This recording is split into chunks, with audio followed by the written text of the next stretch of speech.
Pinoy. But before anything else, I just wanted to honor and welcome yung aking guest na dating nagsa-celebrity. Dati siyang nasa showbiz, si Jero Lubenya. Saan nga, Jero? Yan. Tayo-tayo naman. Nasa showbiz yan.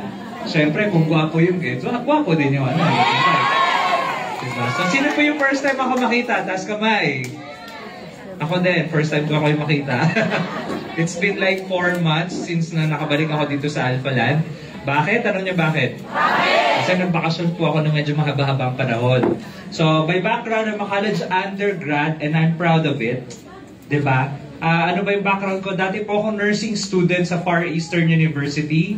Pero dahil magastos ang nursing, iniwanan ko ang nursing. Marami na kasi ding nurse. Nakilala ko yung Life Says Products 2001 pa. Ayoko siyang pansinin. Tanong niyo bakit? Bakit? Kasi iniisip ko noon, yung mga ganyang food supplements, yung Intra specifically, pang may sakit, tsaka pang may edad. Diba? Tignan niyo yung katabi niyo. Alin siya doon? May sakit o may edad? So, hindi ko alam. So, hindi ko siya pinapansin kasi feeling ko bata ako noon. Wala naman ako nararamdaman. Except, yung lola ko na stroke at saka yung brother ko may asthma since birth.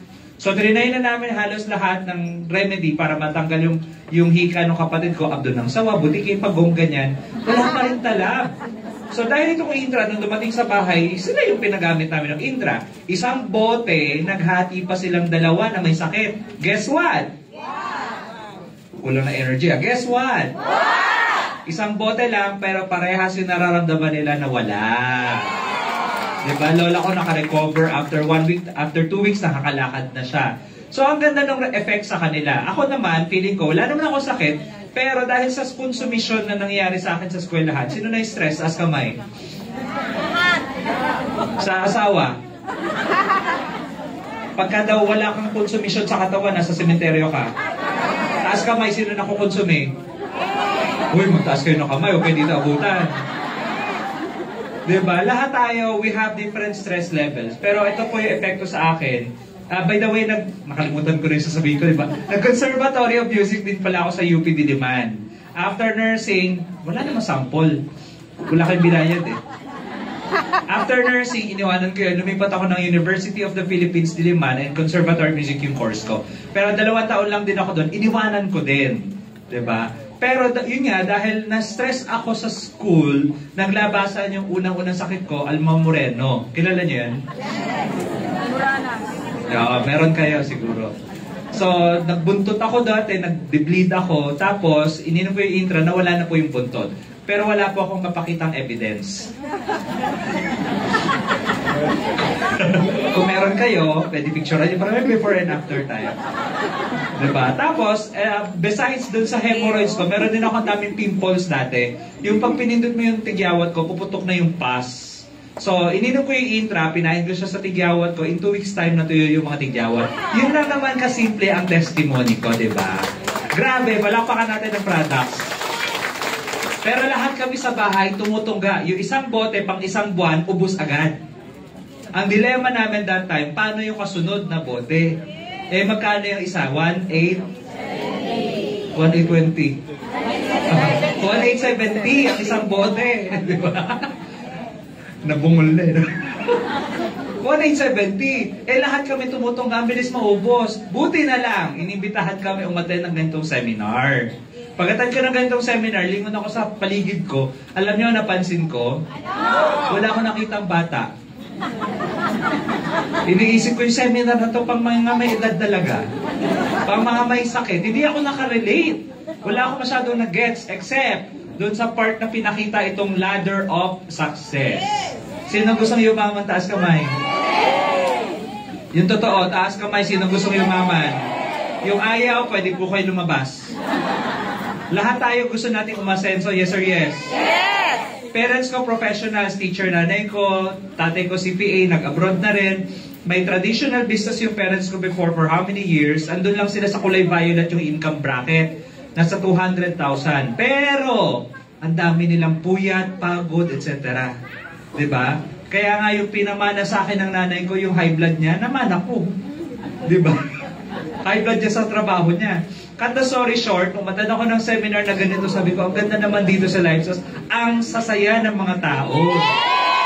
At higit sa lahat, alam niyo kung ano? Ang gaganda at ang gagwapo. Sige, tignan mo yung katabi mo. Papasa ba? Papasa? Yes! Umayon man lang kayo, di ba? At least makinisama man lang kayo, maganda na siya. Maganda na. Diba? So, umattend ako ng seminar, gusto kong gawin yung business. Kaso mo, kagaya ng marami sa inyo, gustong gawin ng lifestyle at gustong maging milyonaryo, ang unang-unang naging challenge ko nun, wala akong pangsaling. Wala akong puhunan, wala akong kapital. Estudyante, di ba? Ewan ko sa inyo kung anong trabaho ninyo, pero ang problema ko nun, sino ang taong magpapautang sa akin ng 100,000?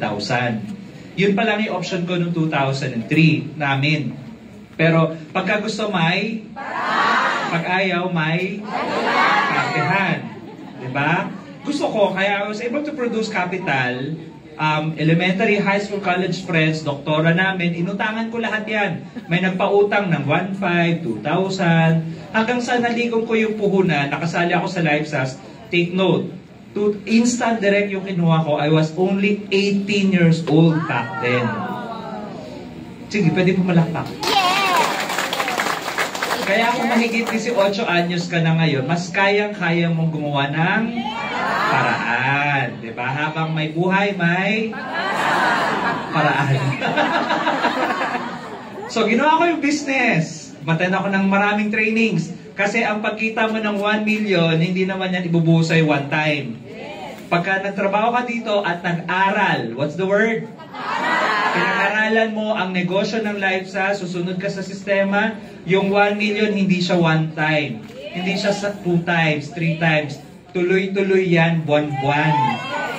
Alam niyo yung pakiramdam na hindi mo pa naubos yung last month, meron na naman dumating. Sino gusto ng ganon?